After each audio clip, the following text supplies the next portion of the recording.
Korupsi, korupsi, dan korupsi. Pada video kali ini, Warta Talu akan membahas topik yang sangat penting dan relevan, yaitu kasus korupsi di Pertamina. Kasus ini bukan hanya merugikan perusahaan, tetapi juga negara dan masyarakat. Mari kita gali lebih dalam mengenai bagaimana kasus ini bisa terjadi, siapa saja yang terlibat, dan dampaknya terhadap perekonomian Indonesia. Yuk kita gasken.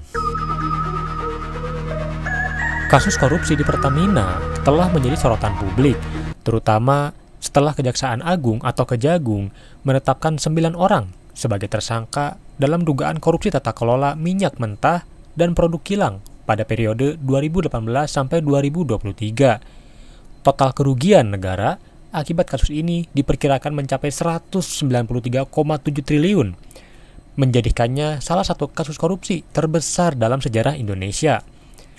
Dari 9 tersangka, 2 diantaranya adalah pejabat tinggi Pertamina Patraniaga, yaitu Maya Kusmaya dan Edward Corne. Mereka diduga terlibat dalam praktik penyalahgunaan wewenang terkait pengadaan minyak mentah dan bahan bakar yang dilakukan dengan cara penunjukan langsung dan markup harga. Modus operandi yang digunakan termasuk pengoplosan produk minyak berkadar oktan rendah dengan oktan tinggi, serta pengadaan bahan bakar tanpa proses lelang yang transparan. Mari kita bahas lebih dalam mengenai praktik pengoplosan yang terjadi di Pertamina. Salah satu praktik yang terungkap adalah pengoplosan bahan bakar, di mana Pertalite dicampur dengan Pertamax untuk meningkatkan keuntungan. Proses ini dilakukan dengan cara yang sangat tersembunyi, sehingga sulit untuk terdeteksi oleh pihak berwenang. Nah, pertanyaannya, bagaimana pengoplosan ini bisa terjadi? Nah, yang pertama, tentu karena kurangnya pengawasan. Pengawasan yang lemah dari pihak berwenang memungkinkan praktik ini berlangsung tanpa terdeteksi. Banyaknya celah dalam sistem pengawasan membuat pelaku merasa aman untuk melakukan tindakan korupsi.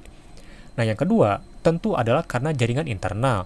Terdapat dugaan bahwa ada jaringan internal di Pertamina yang saling melindungi satu sama lain, sehingga informasi mengenai praktik ilegal ini tidak bocor ke publik.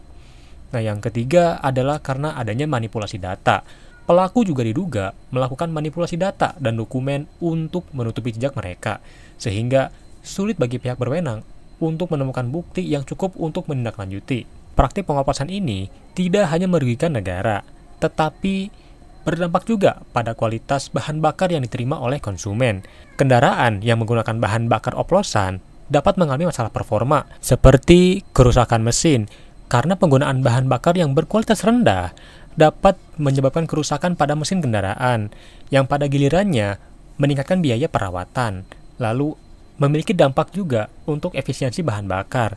Kendaraan yang menggunakan bahan bakar oplosan cenderung memiliki efisiensi bahan bakar yang lebih rendah, sehingga pemilik kendaraan harus mengeluarkan lebih banyak uang untuk pengisian bahan bakar. Dampak dari kasus korupsi ini sangat luas dan sangat merugikan banyak pihak. Kerugian ekonomi yang ditimbulkan sangat signifikan.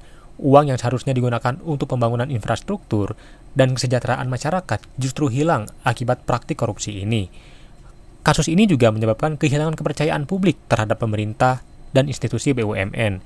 Ketika masyarakat melihat banyaknya kasus korupsi, mereka menjadi skeptis terhadap integritas lembaga-lembaga publik, yang pada gilirannya dapat mengurangi partisipasi masyarakat dalam program-program pemerintah. Kualitas layanan publik juga terpengaruh. Proyek-proyek yang seharusnya memberikan manfaat bagi masyarakat seringkali terhambat atau tidak berjalan dengan baik karena adanya penyalahgunaan dana.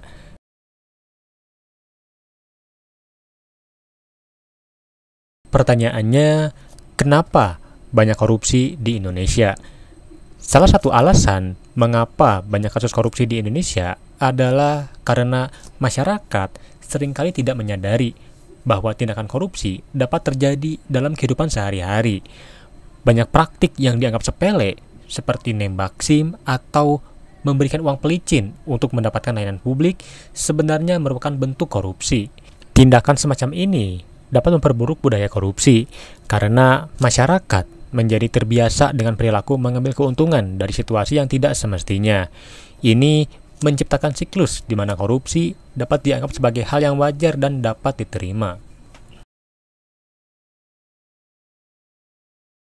Sebagai penutup, kasus korupsi di Pertamina adalah cerminan dari masalah yang lebih besar dalam pengelolaan sumber daya negara. Dengan memahami penyebab dan dampaknya, kita dapat berkontribusi dalam upaya pemberantasan korupsi. Mari kita semua berperan aktif dalam menciptakan lingkungan yang bersih dari korupsi, demi masa depan yang lebih baik. Terima kasih telah menyaksikan video ini. Jangan lupa like, share, dan subscribe untuk mendapatkan konten menarik lainnya dari Warta Talu. Sampai jumpa di video selanjutnya.